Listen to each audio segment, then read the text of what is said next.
Поставувам дека сите веќе слушнавте, дека денес во 14 часот овде беа поделени и обзнанети неколку папки за неколку граѓански организации. Барем 10 беа наброени и околу 10 активисти ги добија разговорите кои што власта ги снимала и односно ги продуцирала во текот на своето владење и сметала дека се интересни и важни за да ги следи. Ова нешто се насетуваше и сите ние на еден или друг начин го знаевме или го чувствувавме во нашето секојдневие, но сосема е поинаку кога ќе го добиете тоа црно на бело и кога ќе видите дека навистина сте прислушкувани и воопшто не е пријатно како граѓански активисти кои што сметале дека искрено, професионално, граѓански настапувале во своите каузи да бидат третирани како државни непријатели. Сите, мислам дека сите од оние панелисти кои што седат денес тука со мене, добија денес папка или пак имаше за нив подготвено папка. Денеска со мене се господинот Ѓунер Исмаил, долгогодишен аналитичар, активист и представник на форум. Другарот Џабир Дерала од Цивил центарот за слобода и Никола Наумовски од плоштад Слобода. Да ги поздравиме со еден аплауз сите.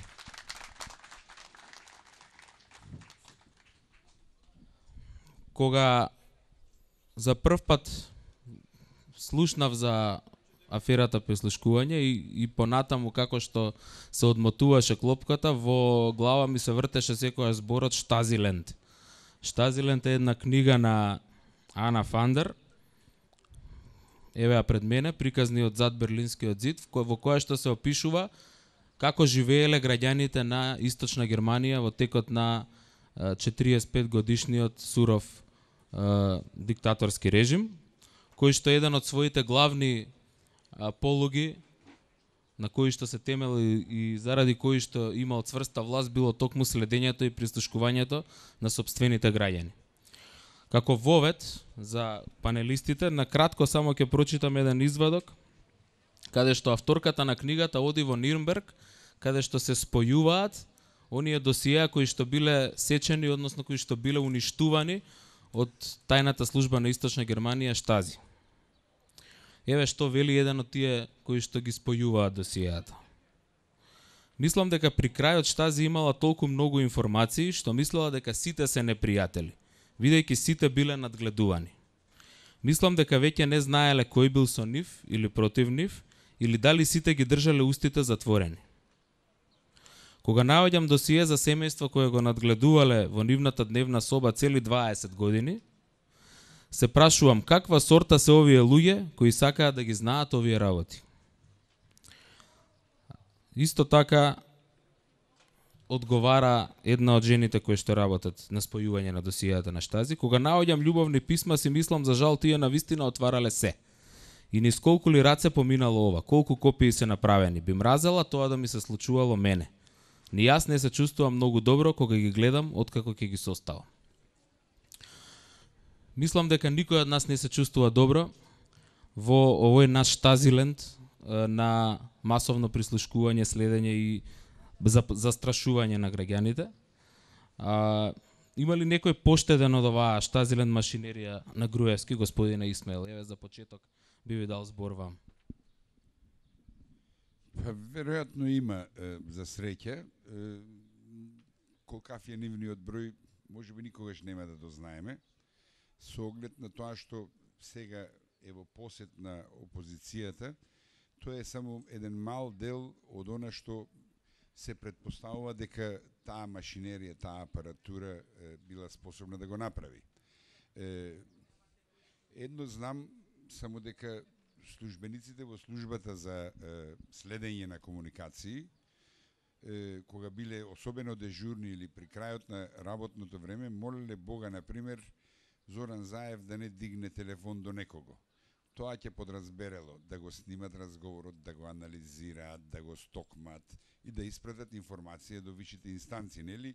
И така натаму, и така натаму. Можем да замислам дека сепак имале некаква потесна целна група, а во таа со таа потесна целна група, може да замислите колкав број на луѓе е опфатен. Во првите моменти ЗАЕФ оперираше со бројка од 26.000 препознаени имиња, значи идентификувани граѓани, а што е, се разбира, фантастична бројка за една земја од веројатно не цели 2 милиони. Како и да е, сме соочени со еден апарат кој што, за разлика од овој германскиот, на кого што подсети, се разбира повеќе подсетува на Хитлеровиот апарат од неговите последни денови, кој што всушност на монструозен начин демонстрирал колку него сака својот народ. Имено пред крајот на Втората светска војна, закрвавените Хитлерови генерали со него на чело си дозволиле дури и деца да регрутираат во нивните војски, пуштајќи ги на фронтот како топовско месо, а има индици дека и се подготвувале да направат ескадрони на самоубийци, односно деца кои што ќе бидат наредени со експлозив, ова што денеска го гледаме како понекогаш терористички акт на Блискиот Исток и така натаму. Диктатурите го мразат нивниот народ и со тоа треба да бидеме на чисто. Го мразат народот на кој што се повикуваат. Тоа е нешто кое што мора да го научиме, да го знаеме, да се го утувиме во главата. И од тоа нема бегање. Второ, луѓето кои што имат криминални намери пред се и кои што се веројатно упаднати во замката на поголеми криминалци од нив, се подготвени во име на тоа што ќе го декларираат како идеја да сторат се. Ако следевме, например, со каква бескрупулозност разговараат за рушење на зграда, за ставите му на овој динамит, оној, не знам, му тече низ панталони, не знам, овие да ги сотреме, овие да ги нема, комуњарите да ги нема и така натаму. Тој јазик не е нешто кое што ние приватно си го зборуваме. Тој јазик само ги покажува со какви луѓе имаме се уште работа, се разбира. Како да се вратам сега на темата околу тоа што е граѓанскиот сектор во еден ваков контекст на еклатантно демонстрирање на диктатурата. Никогаш не сум имал, нити можам да си дозволам, ни еден граѓанин не може да си дозволи, да верува дека со државата ги овластил да владеат најсовршените луѓе. Едноставно тоа е невозможно и да ги одбереме најчестните, најдобрите, најумните и така натаму, тие секогаш не дека ќе паднат во искушение. Едноставно механизмот на функционирање на власт и најдобро димензионирана во интерес на граѓаните, паѓа во искушение таа власт да ја злоупотреби. На еден или на друг начин.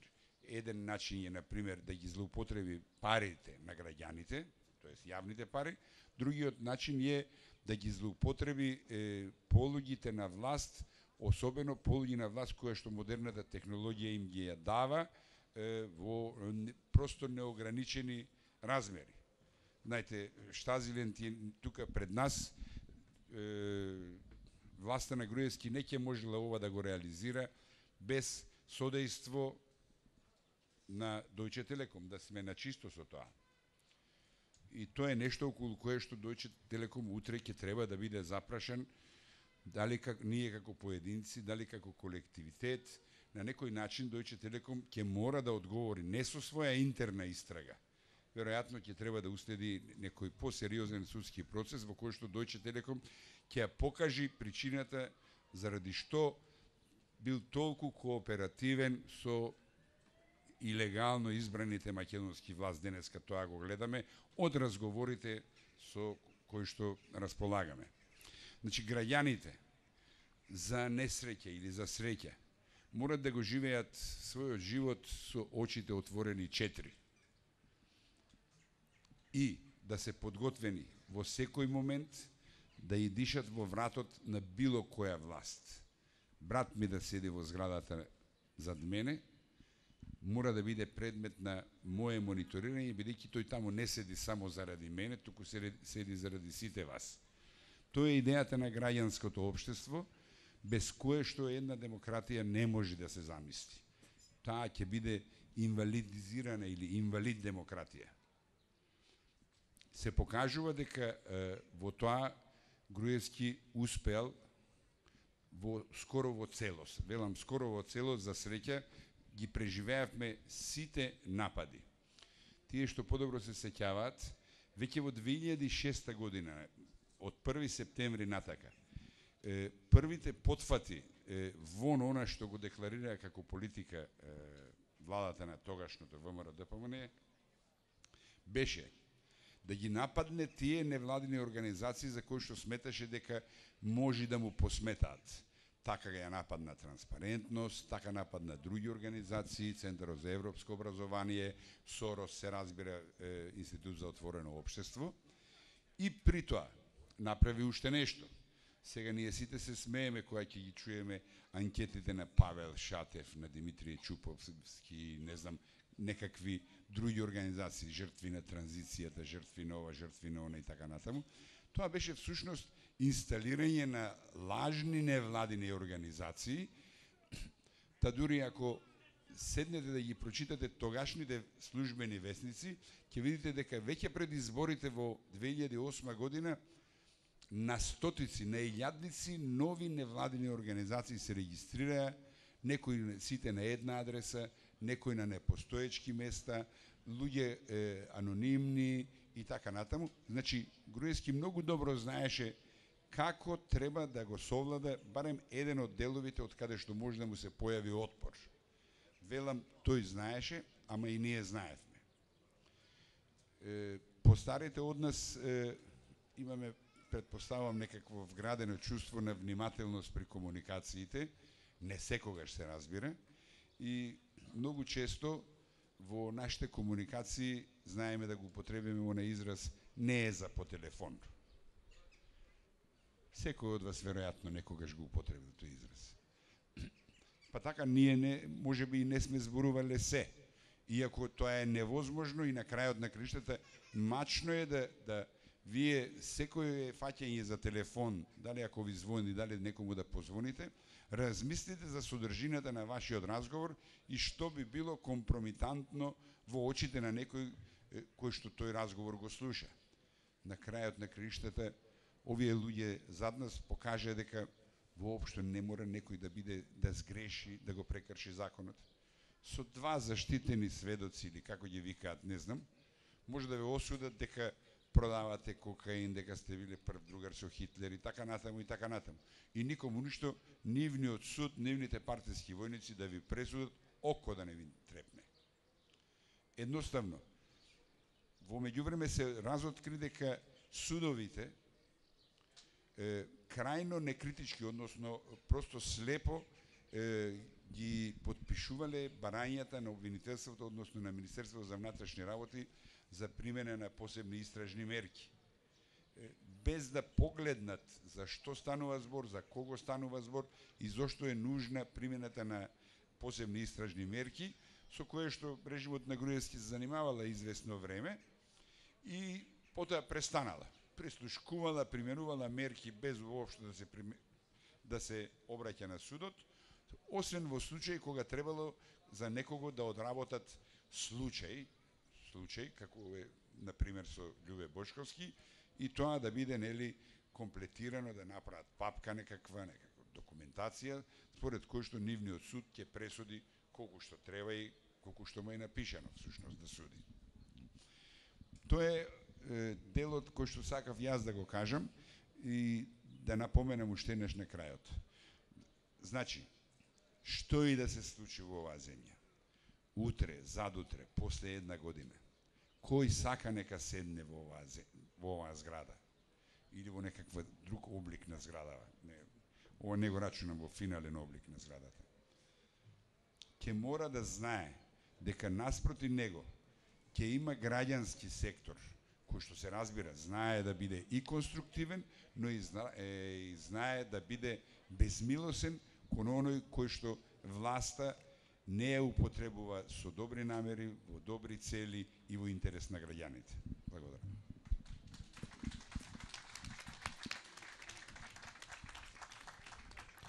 Благодарам, Ѓунар. Мислам дека и оваа битка не е само за да се сруши Груевски, туку е и за да граѓанскиот сектор си го врати достојното место кое што му припаѓа, местото на контрола и укажување на грешките на секоја власт и недозволување да преиде некои граници кои што инаку би ги прешла доколку не е контролирана. Оваа власт ги преиде сите граници, ги згази сите, не само политичките противници, туку и граѓанските организации, активисти, граѓани и така натаму.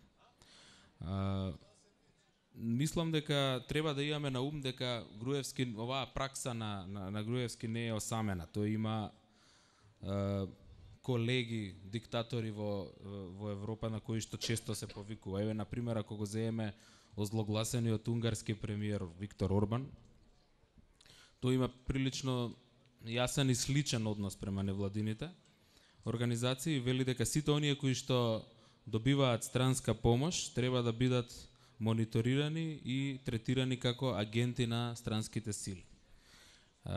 Ние тука не се занимаваме, вели тој, со граѓанско општество, туку со платени политички активисти кои што се обидуваат да ги потпомогнат странските интереси.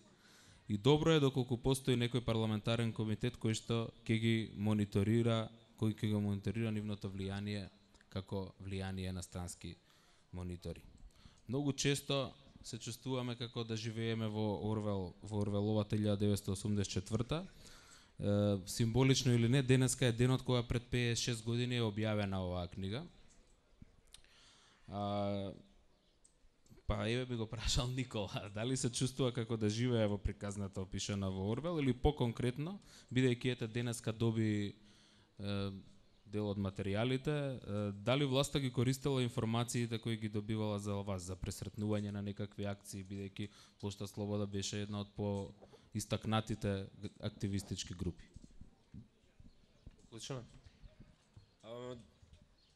Од секогаш сум викал дека Орвел требало да се користи малку со усул, затоа што тоа општество таму кое што е опишано е подалеку отидено и од нацистичка Германија и од денешна Северна Кореја. Па не може да се каже дека денешната ситуација која што имаме наликува на 1984 се уште, но од друга страна и светот се развил малку поинаку од Орвел што очекувал, па не бил ни свесен дека денеска владите, односно властите можат да ги контролираат своите граѓани многу полесно и многу по-безболно и многу по-елегантно од тоа што го правеле тогаш таму. Владата има во секоја земја, дури во најдемократските, владата има можност да го сними секој разговор, да го обработи и да го избрише доколку е демократска или да го архивира и анализира доколку не е демократска. И мислам дека тоа е една технологија која што воопшто не е ни комплицирана да се направи. Ако еден телефонски разговор, колку што беа моите денеска што ги добив, тежи 1 мегабајт, и јас имам 20 такви телефонски разговори во денот, тоа се 20 мегабајти по човек. Ако сме 2 милиона луѓе и јас сум просечниот граѓанин, тоа се 20 милиони пута 20, 40 милиони бајти, или отприлика околу неколку екстерни хард дискови на кои што може да се снимат сите телефонски разговори во еден ден. И тоа не е никаков трошок ниту за ДВК, ниту за наша ДВК, ниту за некоја странска ДВК во некоја друга земја. Работата е дали тие податоци ќе се користат за национална безбедност или ќе се користат за пресметки со политичките опоненти. И во тука е клучната разлика помеѓу Македонија и другите земји.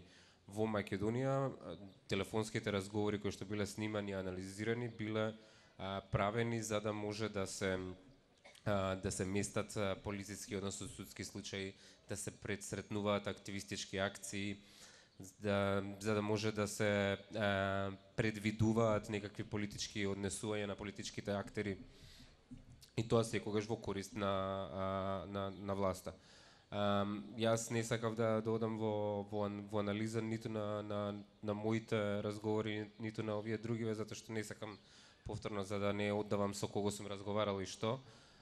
Но таму нема ништо ниту спорно, ниту илегално, ниту скандалозно, за да можам да речам дека власта нешто ми подготвувала. На друга страна не сум ни се бавил со такви работи за да можам да се плашам од тоа.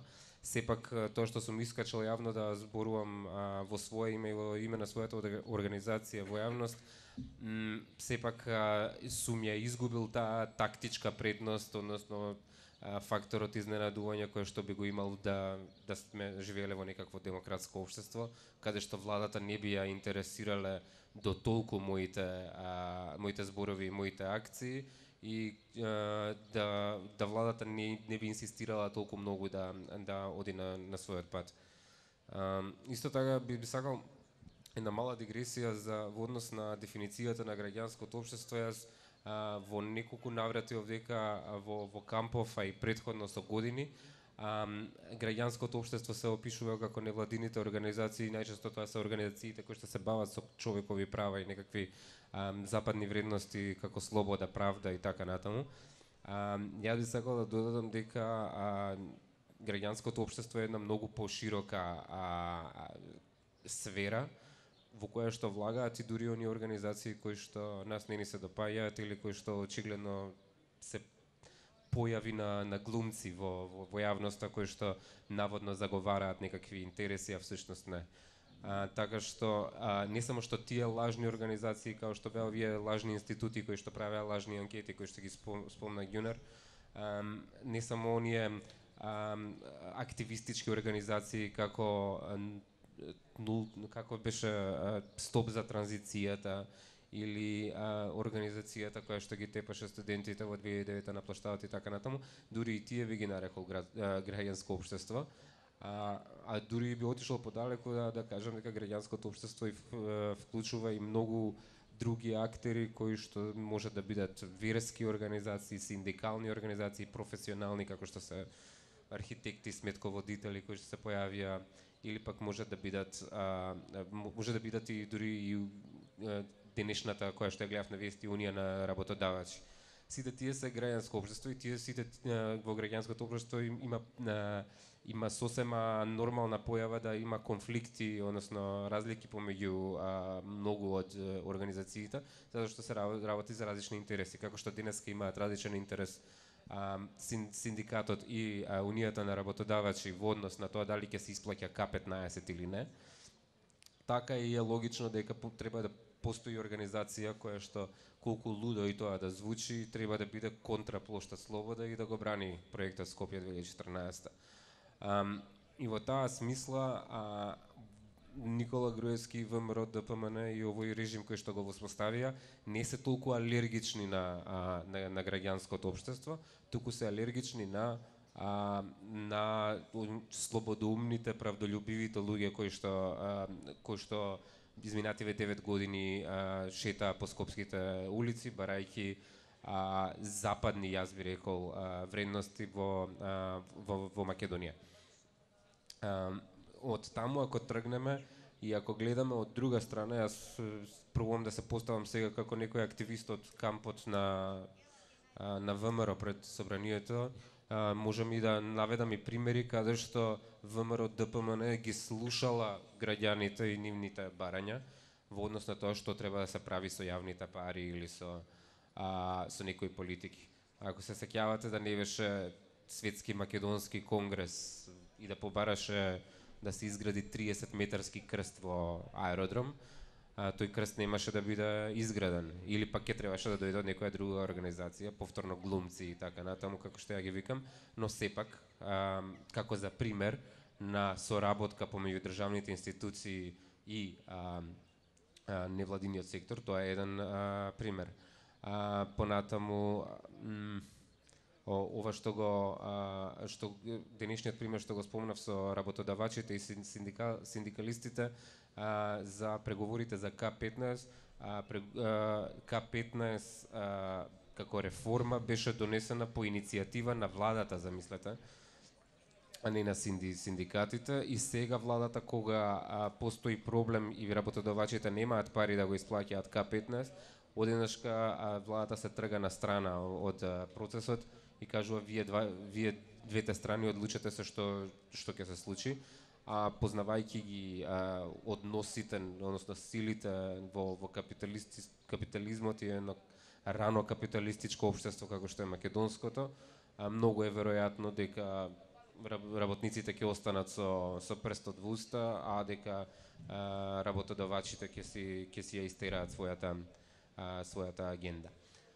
Така што, да се вратам на прашањето во однос на Орвел, мислам дека ако во тоа време големиот брат не дозволуваше ниту појавување на некаква различна мисла, а камоли активизам, на независна мисла, не дозволуваше ни прашување на легитимноста на режимот, во случајот со Македонија очигледно се работи со режим кој што ја прочитал таа книга и кој што знае дека мора да остави малку простор за политички активизам или малку простор за независно мислење и така натаму, колку само да покаже да може да се нарече себе си демократски. Во таа смисла, сиве овие години Никола Груевски не икеше да го забрани овој наш невладин сектор, иако сакаше, иако дури би рекол и можеше, не сакаше да го направи тоа само колку да ние изиграваме како се вика марионети не марионети, туку марионети на неговиот во неговиот ограничен театар каде што ништо практично не може да се случи. Не може да се направи поголем протест, не може да се издействува ниту една собраниска одлука или на општинско ниво, не може да се издействува ниту една реформа, ништо не може да се направи, а од друга страна ни е даден впечатокот дека сме слободни и дека можеме да кажеме што сакаме. Така што мислам дека во случајов се работи за еден софистициран режим кој што ги користи многу подобро придобивките на современата технологија за да може да ги контролира луѓето, особено оние луѓе кои што не му се допаѓаат, да ги преброи, да ги подреди, да ги изброи и да им ги стегне, како се вика, потенциометрите на нивните гласови токму толку колку да не може да направат никаква разлика. И мислам дека ова со бомбите што не се случува, овој проект Вистината за Македонија, многу добро ќе ни дојде на сите нас за вакво нешто во иднина никогаш да не се повтори, како што вика Заев, заради тоа што сите преку овие разговори ја сваќаме лажноста на демократијата и колку може демократијата да биде уствари режимска, колку може да биде контролирана и непостоечка, а навидум да изгледа онака како Скопје 2014, како една фасада која што ако ја чукнеш внатре нема никаква суштина.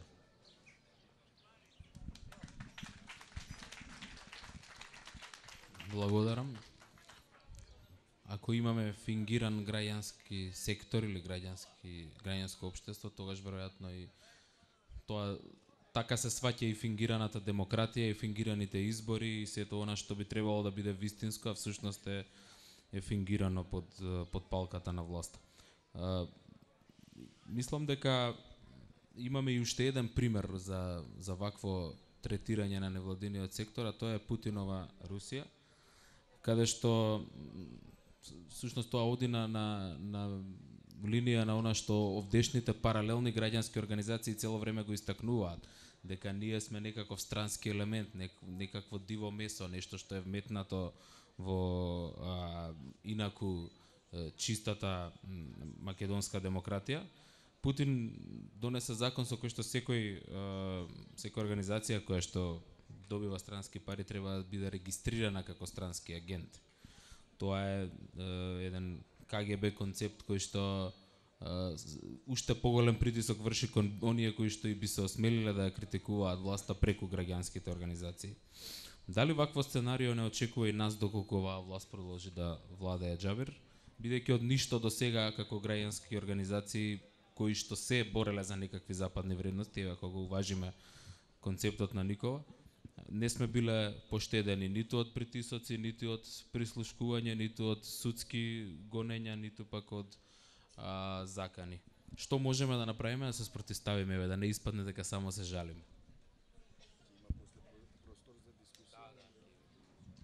Здраво на сите, јас ќе се обидам малку пократок да бидам за да оставиме простор и вие да прашувате, коментирате, да си го кажете своето мислење. Би сакал да почнам со одговорот со тоа што ќе ви раскажам кратко за една методолошка алатка која се вика симулацијска игра. Таа симулацијска игра може, иако се вика игра, може да биде нешто во кое учествуваат и повозрастни луѓе од сите генерации, од сите профили. И тоа е една игра во која луѓето, секој од учесниците добиваат своја улога и преку таа симулацијска игра доаѓаат до различни решенија, надминување на конфликти, заклучоци и така натаму. И така во Германија со нашите пријатели и колеги која бевме, имаше една таква симулацијска игра и ние како модератори ги прашавме присутните дали некој од нив учествувал во симулацијска игра. И еден од представниците од Македонија крена рака, полнолетен, крена рака и вели: јас учествував во симулацијска игра. Јас го гледам, знам дека не бил на симулацијска игра, бидејќи тоа го пишуваше во неговиот одговор во апликацијата. Му велам: како тоа си учествувал во симулацијска игра? Па да, заборев да кажам, јас гласав лани.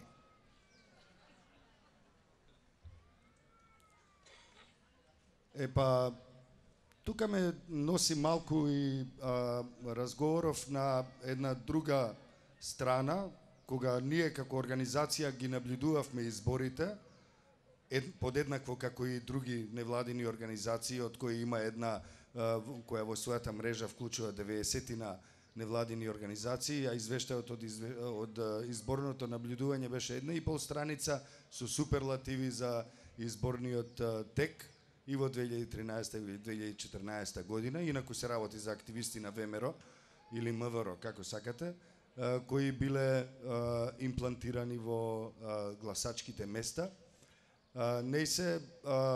Ние добивавме од време на време дојави од луѓе во кои веруваме, наши наблюдувачи или пак наши соработници од различни места, дека во овој момент се паркира камион таму и таму, на таа и таа улица, и почнуваат да делат брашно. И ние веднаш се организираме со екипа да одиме да го снимиме тоа, да го регистрираме на било кој начин. Се разбира, во денешно време технологијата ни дозволува и со телефон да направиме таков документ. И кога ќе дојдеме на лице место, ни трага ни глас, ни од камион, ни од вреќи брашно, ни од луѓе во колона како чекаат. А му веруваме на човекот. Одиме кај него и му велиме: добро човече, мислам, си сгрешила адреса, од тука си живееш тука. Вика: само што дојдоа, вика, за 10 минути се спакува и си отидоа.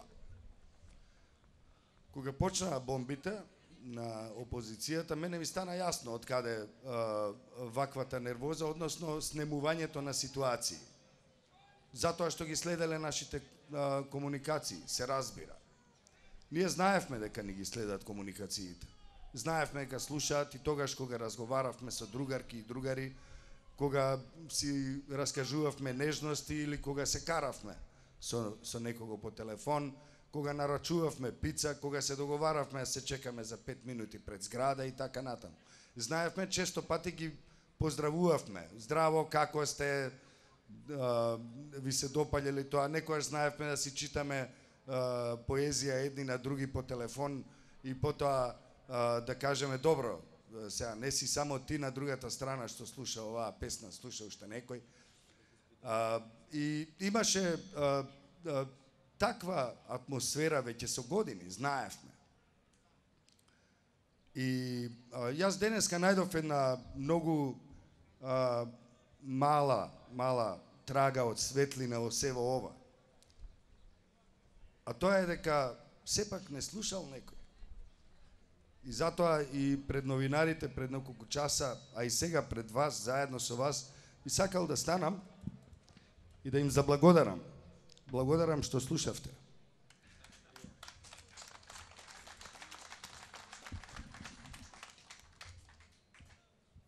Само има разлика од тоа кога некој слуша, а некој не чуе. И очигледно е дека тие слушаа и од сосема различни причини за кои слушнавме од претходните мои колеги овде. Слушаа за да можат да знаат како се како одат акции на берзи. Слушаа за тоа како активистите на кој парк ќе отидат. Слушаа за тоа што им беше важно кога некој сака да направи некаква акција во државата за да ја осуетат. Слушаа многу слушаа за тоа како да дојдат до информации, да се збогатат, да се преполнат со пари и при сето тоа ни малку да не им се разниша нивната позиција на моќ. При тоа се слушаа меѓу себе. Тоа мене најмногу ме фасцинираше. Да си го слушаш својот кум, својот пријател, својот колега е повеќе од долно и недостоинствено. Заради тоа мислам дека нема што ние да направиме, они све направија. Единствено нам што ни остана е да им кажеме да си заминат во историјата и веќе никогаш да не се вратат. Само тоа ни останува, се друго направија.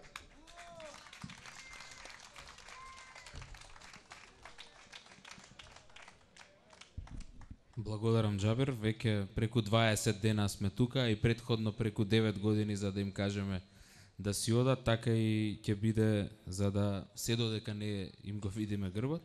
Сега е делот каде што секој од вас кој што сака и може да постави некое прашање или да даде некаков коментар. Повелете, пријавете се, охрабрете се, само мислам дека ќе треба да дојдете блиску до еден од микрофоните или да.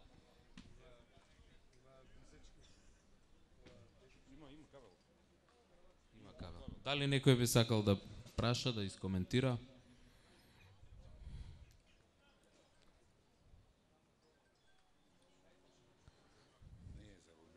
Не е за на микрофон. Ани за по телефон. Добро, дали некој од говорниците би сакал? Еве, повели. Остана време да се доискажеме и да дополниме нешто што може би ќе биде важно да го кажеме. Да се разбереме, значи Македонија има закони, некои се какафонични, се жив срам на правната струка за парламентот или така наречениот парламент, но законот за следење на електронските комуникации е дури и прилично пристојно напишан. Кој што има прилика да го чита, може да се увери во тоа. Имено зошто е тој закон и напишање по угледот на европското законодавство. Тој закон имено оневозможува некој службеник во Министерството за внатрешни работи го има дискреционото право да ви се закачи на телефон, да ви намести справа за прислушкување. Туку тој мора да отвори процедура која што е прилично сложена и преку разни филтри за да се стигне до оној несреќен судија кој што очигледно потпишува бланко папири или судија се разбира во наводници. Според тоа, не би било возможно злоупотреба на електронските комуникации, доколку сме биле или доколку станеме зрело општество.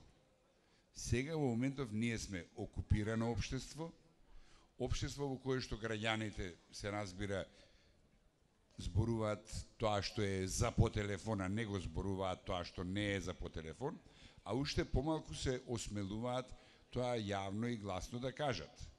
Има уште една поопасна сорта од наши сограѓани, кои што велат дека јас не сум по политиката.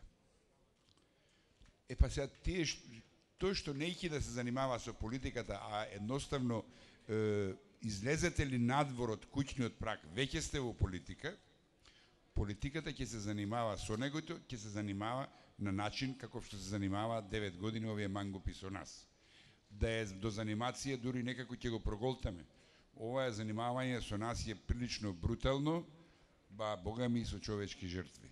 Еве тоа сакав само да го дополнам. Еве имаме еден заинтересиран граѓанин да постави прашање, повелете.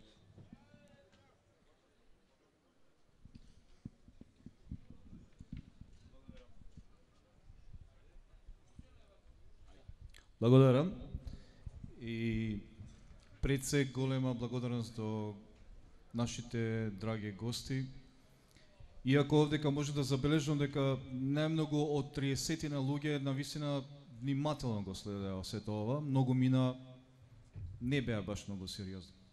Ова зашто го спомнам? Бидејќи бевме во 22 години во една политичка анестезија и во кој што целото друштвен организам атрофирал буквално во се и во сешто. И сега јас поставувам едно прашање, како имате вие идеја да се обновите? Што значи тоа?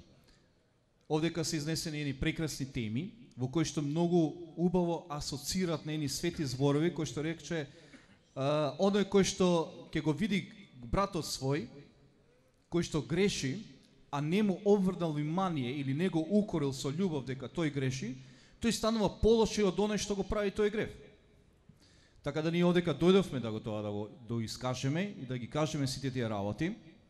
И помалку кираме табла, домино, карти или било како, тука ќе бидеме многу сериозни да ги обновиме сите наши односи меѓучовечки и пред се да излеземе од ова атрофија.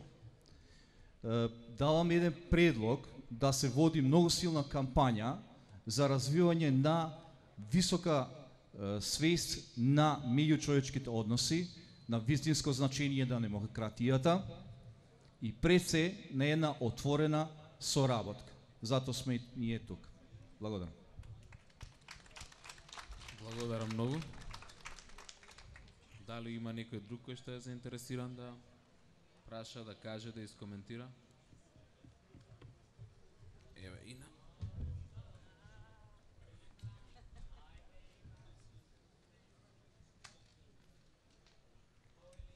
Јас се извинувам ако ќе се повторам со дел од говорниците, малце покасно дојдов, не во можност да дојдам од почетокот. Како што поклопија се во изминативе 9 години, го поклопија и граѓанскиот сектор, инсталира паралелен невладен сектор, такозвани кванга, манга, едно друго.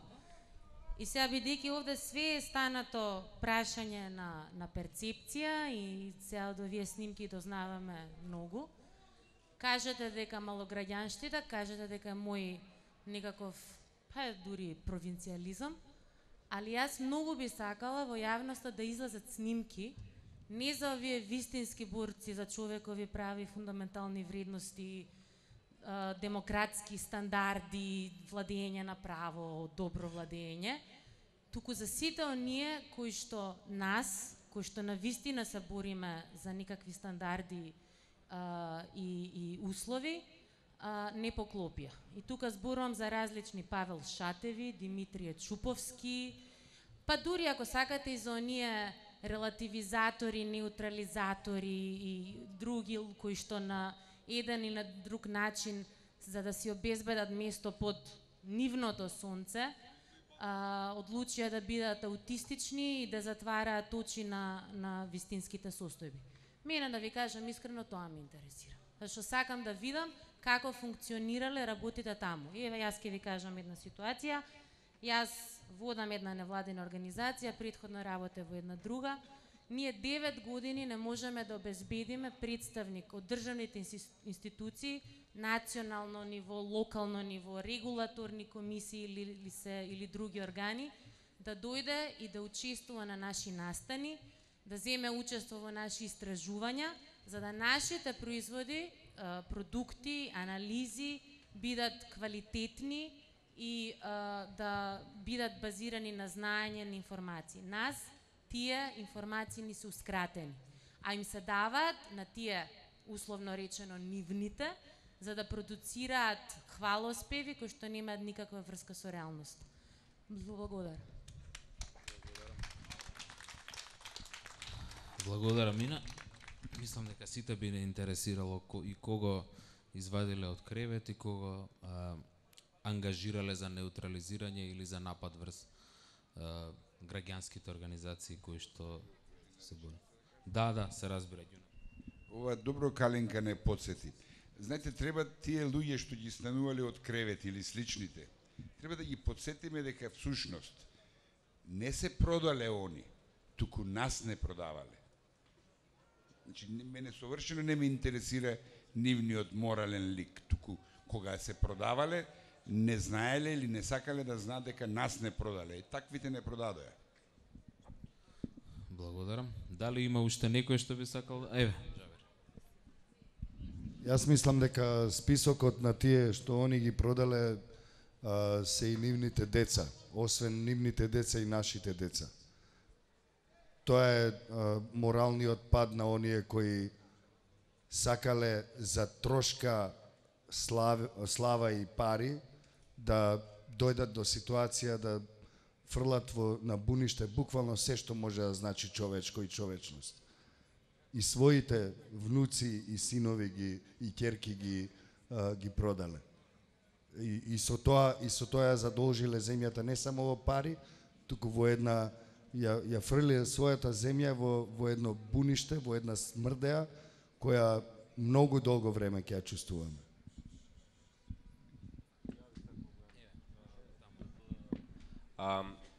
И за првото и за второто прашање, да почнам со второто. Два пати на состаноци со Зоран Заев и имавме несогласување во однос на тоа што треба да се објави, а што не.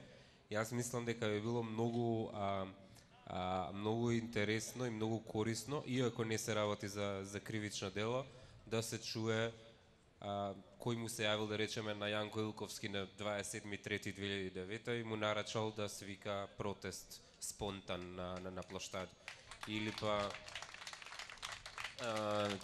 примери од оние организации кои што организира протести пред опозицијата, како се вика 20 години транзиција и така натаму. Мислам дека многу лесно може да се стигна до тие. Тоа се кривични дела, знам, но сепак не е кривично дело за говорот, туку е кривично дело од после она говорот на омраза што се ширил. Не се мислам дека иако стварно не може да се очекува, иако сите ние овдека сме дојдени да бараме оставка од Никола Груевски и така натаму, да бараме никогаш повеќе да не ни се случи политичар како него да дојде на власт. Мислам дека исто така имаме една одговорност и еден убав момент сега, една убава прилика, ние како заедница во Македонија, сите ние да кажеме дека не ни требаат ни такви новинари како Јанко Илковски, кои што еден ден се новинари, следниот ден се активисти, па повикуваат луѓе кои што тепаат и кршат во нивно име и после тоа се оградуваат од нив и така натаму. Мислам дека многу ќе биде корисно, иако нема никого да предомисли во однос на гласањето на изборите во април, или никого нема да предомисли за тоа дали треба да брани владата или не. Нивното морално инкриминирање ќе биде вечно, што они веќе нема да можат да припарат до микрофон во иднина и да можат да им го прават на други групи на луѓе. Не мислам дека нивниот образ ќе претрпи, него ќе претрпи нивниот имидж во очите на сите останати, па затоа никој нема да може да ги слуша. Во однос на првото прашање, мислам дека една од најголемите проблеми на граѓанското општество не се само односите во граѓанското општество, туку и односите во власта.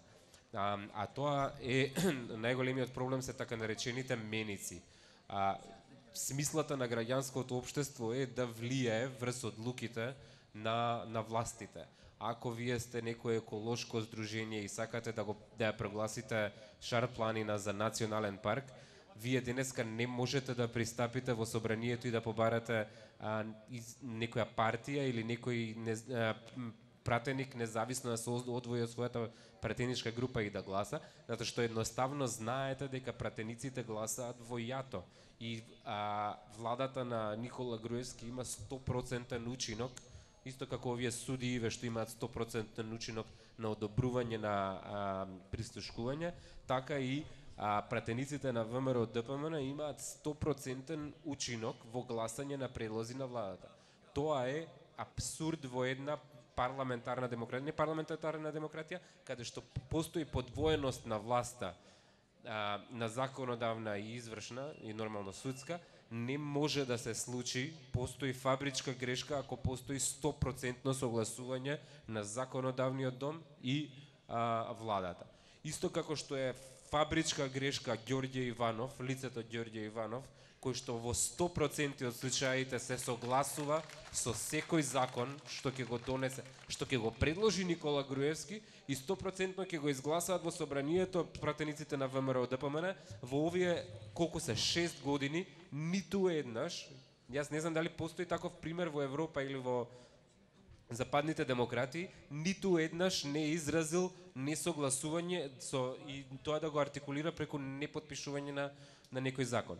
И пазете, и тоа не се однесува само на пратениците, не се однесува само на председателот на државата Ѓорѓе Иванов, дури и советниците во секоја општина, не само каде што има мнозинство во ВМРО ДПМН, каде што нема мнозинство, не смеат да гласаат поинаку, затоа што нивните меници од по 50.000 евра, 100.000 евра, колку и да е, ќе им бидат активирани, ќе им бидат симнати, нивните роднини, пријатели ќе завршат без работа и така натаму. Значи фактички не е кривицата во граѓанското општество и тоа што не поклопиле или ова не направиле, ни донеле некаква конкуренција од глумци, како што викаме, туку проблемот е во тоа што некој системски ја срушил демократијата во државата и тоа заговорнички, уште од 2008 година, откако он е веќе на власт и распишува избори кои што он ги контролира, на кои што знае дека ќе победи, им дава на своите претеници пред да се кандидираат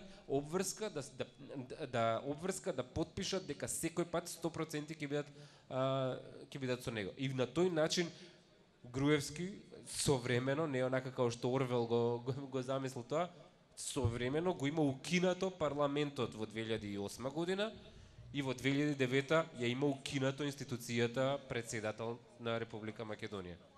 Е толку.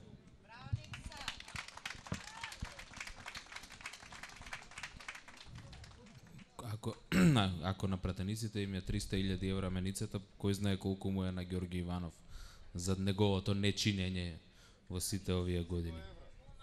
Веројатно 100 евра. Дали има уште некој кој би сакал да искоментира нешто, да каже пред да ја заклучиме оваа дебата? Доколку не ви благодарам на сите, се надевам дека ќе имате пријатна вечер и се гледаме на некоја следна дебата овие денови пак во кампот.